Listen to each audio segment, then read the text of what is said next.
entendu aussi. Je lui ai dit, bien évidemment,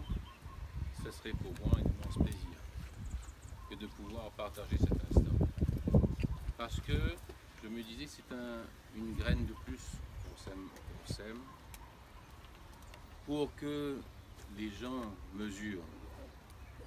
combien il est important de savoir d'où on vient. Et à ce titre, je crois que Nietzsche disait que le futur appartient à celui qui a la plus longue mémoire. Et je crois que c'est quelque chose que trop souvent on a aujourd'hui tendance à oublier, à mettre de côté, à zapper, à rester sur l'instant sans avoir une vision de l'avenir. Et le résultat, c'est qu'on s'enflamme sur telle ou telle personne qui viendra sauver par sa nouvelle pratique, sinon le monde, du moins un quartier du monde, qui va connaître des lendemains qui montrent que l'histoire peut être un éternel recommencement si on ne cultive pas cette mémoire. Et il est heureux de voir combien des personnes se lèvent contre cette illusion qui s'empare trop souvent des gens qui ont tellement souffert que pour eux c'est sur l'instant qu'ils essayent de se raccrocher à quelque chose. Mais un jour viendra où les gens mesureront que si l'on veut qu'il y ait un avenir meilleur, il faut s'inspirer de personnes qui ont essayé de faire comprendre que c'est dans la fraternité, la solidarité, dans des valeurs trop souvent piétinées, bafouées, que l'on va pouvoir construire un avenir que certains refusent de reconnaître à chaque citoyen dont ils parlent de citoyens républicains, tout en les méprisant quant aux valeurs qu'ils doivent eux-mêmes s'infliger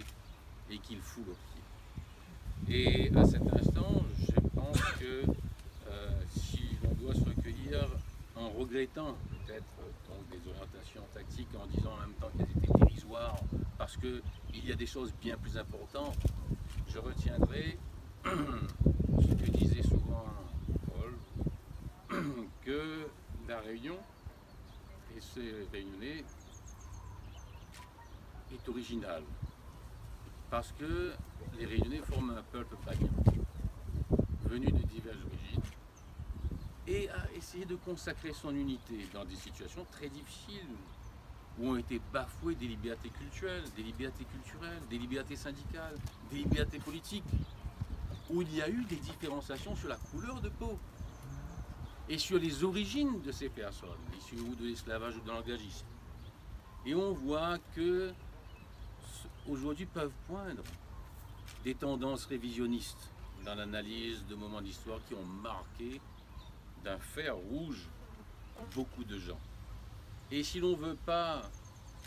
que ressurgissent des tourments, je crois que c'est Jaurès qui disait qu'il ne faut pas qu'il y ait ces déracinements qui prospèrent, parce que tôt ou tard, même enfoui, ça ressurgira. Et je pense que l'idée de Peuple Bagnan était assise sur sa volonté de faire connaître l'histoire de la Réunion, sans dresser les uns contre les autres, mais en reconnaissant ces pertes souvent. Sinon, on ne pourra pas connaître demain un avenir dans l'unité. J'en suis profondément persuadé, et je pense que c'est vrai, comme disait Jean-Luc, c'est pas facile de cheminer à travers des difficultés d'aujourd'hui, parce qu'il y a le fatalisme issu de conditions sociales difficiles. Mais il ne faut pas baisser les bras. Et ce qui nous a montré de plus important, comme tu l'as dit, quand je parlais d'insoumission, s'il y a bien quelqu'un qui ne reconnaissait pas quelqu'un d'inférieur, mais certainement